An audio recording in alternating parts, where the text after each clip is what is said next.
Welcome to Adventure Dad. It is St. Patrick's Day 2022. We're getting ready to go to Bend, Oregon for some mountain biking. This is my old bike. This is a 2013 Niner SIR hardtail. I love this bike. In fact, I love this bike so much that I've been unable to buy a new bicycle for all these years. It's new bike time. This bike is on its second set of wheels, third set of brakes. I've just been swapping parts out over the years. I want to talk to you because I think a lot of us are now stuck on older bikes. You want to get into the sport, you can't afford $5,500. You don't know, you're not able to test ride or demo bikes right now. So it's like, yeah, sure, $6,000. I'll just see if this bike works for me. But I just wanted to go over a couple of things that recent changes I've made that have really brought this bike up to speed. The first one is a dropper seat post. The only company I know that makes a dropper for this bike is P&W Components. This is a P&W Rainier dropper, 125 millimeters of travel, so not much. But let me tell you, it changes the way you ride. This is awesome. I tried droppers real early on my wife's bike and my son's bike. I had one dropper go bad. I think it was a reverb, $350. 2 months, gone. It just doesn't work anymore. This P&W has now been on for over a year and a half. I love it. Really, really cool. So if you have an old bike that doesn't have a dropper, especially if you have one with this smaller seat tube like a steel frame bike, P&W dropper, even though it only has a little bit of travel, and you watch dudes on YouTube now and they're like, oh, I won't ride a seat under 200 millimeters of travel. Like, nope. When it's all you got, it works pretty nice. So that was the first change. Let's see if I can hold all let's see if I can hold all this up for you. So right there, I just put a little channel in the frame, and then this is from a Salsa full suspension bike, a little grommet. Went around local bike shops, just asked, found this little grommet, works real nice. With these older bikes, a lot of times you're stuck with a 30 or 40 tooth cassette, much smaller. Trails are getting steeper, we're climbing bigger hills, and so with these older bikes, the wheel driver is called an HG driver. It's old-fashioned now. There's micro spline, and anyway, I couldn't get a 12-speed on here, nor do I want a 12-speed. So this is a 10-speed. This is an Advent X from Microshift. I've had this on this bike now for 2 years, and I've had one on my son's bike for also 2 years. Love this. This is a 48 tooth, so I think it's 11 to 48. It's a 10-speed, so you're not dealing with those little tiny chains. Nice big chain. I have had no problems with this. I think it was $170 all in. Just a great system. Much, much better than the old SLX I had on here before. So that's another, for these old bikes, that's another great upgrade for you to get, bring you up to kind of a modern standard. So I did swap on some double pop brakes. These are SRAM guide brakes. They're known for having some problems. This is an older model I picked up at a bike shop, essentially free because they were stuck. So now I have dual pot guide brakes. They're not unbelievable, but they're a lot better than the 160 rotor kind of small single pot cross-country brakes I had on here before, especially at my size. So the other one I have here is, I've been kind of holding on to this. This is called a timber bell. So I have this little bell right here. It's made by a company called Timber Mountain Bike Bells out of Encinitas. Mine broke. I've had it on here for 3 years now. It broke this year. The spring fell apart.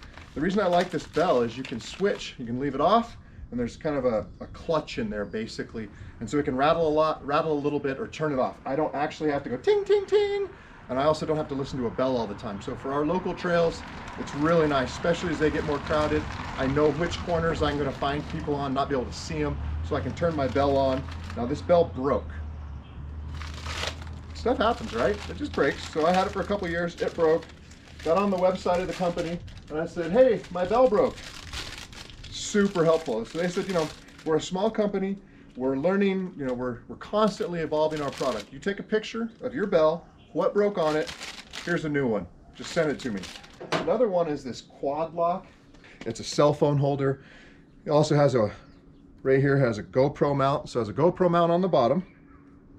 And then my cell phone, now you do have to use their cover. So I have a quad lock cover on my phone. And then this just clicks in. I always have to look at it. I can't quite just drop it in, but there we are. Anyway, really happy with that. That's not so I can blast music on the trails. I'm not a I'm not a Strava guy, not really a map guy. I like to explore. However, this last summer, summer of 21, we went all over the country. We rode in a dozen different states, I think. Really helpful on trail systems you don't know, especially in the southeast and the northeast where there's trees and the trails are just going ting, ting, ting, ting, ting all over the place. Older son and I would go for rides, didn't really know where we were at. And this was really helpful. I could just have the trail system on my map, and that way we could follow the trail we wanted. We could go up the hill and find the downhill we wanted. Just a really convenient way to carry your phone. You know, I've taken this on some pretty gnarly trails, never had any problems. Real easy to get on and off. Hey, and if you do want to be that guy that blasts your radio, there you are. So 2 products on my handlebars I really like is the bell and this quad lock. The other thing I would say about an old bike, if you get an old bike, you want to ride it, one of the things that's super easy to change up is handlebars. So I actually have 3 sets of handlebars for this bike depending on what I'm doing. Most of the time I run these old Niner flats. This is an old carbon bar. I just like the way it feels for me.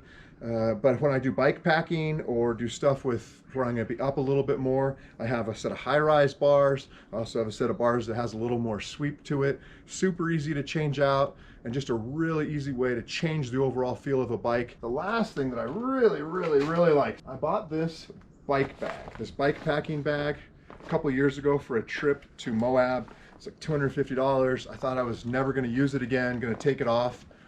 Oh my Lord, I love this. This is my favorite product.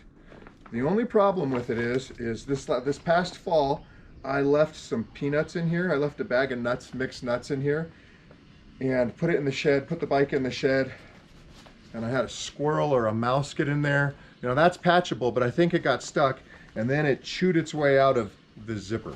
So the zipper broke too. So this is a Surly bag. Goes right there. I call it my dad bag because when you're riding with your 3 kids, everybody needs a coat, you know, snacks, cell phones, wallets, dog leash, dog treats, whatever. There's all these things you're going to be carrying. I don't like to carry it on my back just because it gets sweaty. So this was my dad bag, and I'm missing this. I miss this. In fact, I think there's still a mouse turd down there in the bottom where it got scared. It was actually that's a squirrel turd. It was a squirrel that did it to me. Look, let's see. Yeah, that's a little squirrel turd. If you have an old hardtail like this and you're riding with your family, your kids, whatever, by yourself, this is a great way to carry all your stuff. And it is amazing how much stuff you can cram in there. So instead, what I have is my super tanker right here. I could carry a little bike bottle, but I'm kind of a thirsty dude and I cramp a lot. So I like to carry a lot of water. So this is a giant Nalgene. It's kind of a tight fit, but now I can carry a double-sized Nalgene. These bottles for these Nalgenes come and go. To me, it seems like they'd be really popular. This one's probably 10 years old. This company, I don't even know what company it is. They don't make them anymore. They went away. Every once in a while I'll see one, but here's all my bike packing bags. So I'm gonna pull some of these out since I no longer have this bag available. It's hard for me to carry tools. If you have a really old bike, you're gonna have old school like BMX pedals or clipless, which is weird. Clipless pedals are actually the clip-in pedals. Kind of weird. SPDs, whatever, egg beaters, whatever you want to call them. These are flats. So a lot of people have switched to flats in the last 10 years. I really like these. At first I didn't think I was going to like the flats, but really, really enjoy them. My only problem is I've broken off most of my cleats, so I need to go through and replace these. But these flat pedals, another thing that's really nice about new bikes. They have great grip. You're able to dig them with your foot to do bunny hops and stuff. The final thing I'd recommend for these old bikes, if you get one, you know, most good bikes built within the last 10 years are going to be tubeless, meaning they don't have tubes in them. They just have, it's just the tire casing. They have special tape on the rim, and then the tire casing with some slime in there and air. So nice. I live here in Goat Head country. It changes the way you ride once you go tubeless. I don't have to worry really about goat heads anymore. Don't really have problems like that. So that's one of the #1 upgrades I would recommend. Now you will find on some older bikes, bike shops will tell you, hey, can't go tubeless, that rim's not meant for it or whatever. Do this at your own risk. Just put Gorilla Tape in there. Several upgrades for an older bike. If you get You know, if you don't have any other options right now and you're stuck on an older bike, but you still want to get out there and you want to take advantage of some of the modern technology that's available, I would say number one, dropper seat post. Number two, something like this Advent X that gets you up to a lower gear ratio. Number three would be tubeless with good tires. I mean, these tires are as expensive as car tires now, but they're worth it. They'll last a couple of years, tons of grip, flat pedals. I guess the bottom line is, no matter what you're riding, just get out there and have fun. Just go ride. Even if you have an old bike like this, get on it. Here I wanted to show you kind of how we pack up to ride. These are my old truck drawers. I'm about ready to get rid of this set, replace them with a newer set that I'm coming up with. But this is how we take everything for our bike rides. So I have my helmets in here, first aid kit. We keep all of our bike tools in pack outs. So maybe not the easiest way to carry them, but they can go from vehicle to vehicle, in and out of the garage real easy. So I have everything loaded up in here, a couple of camp chairs, everything we're gonna need for a good time for my wife and I. There you are. Still have room for, there. Still have room for all of our other little stuff in there. So I just wanted to show you, bikes mounted up, all of our stuff's in the truck drawer. That way, no matter where we go to ride, we have it, and it's not just banging around loose in the car. Last thing I need to say is, have a good afternoon. Enjoy your riding.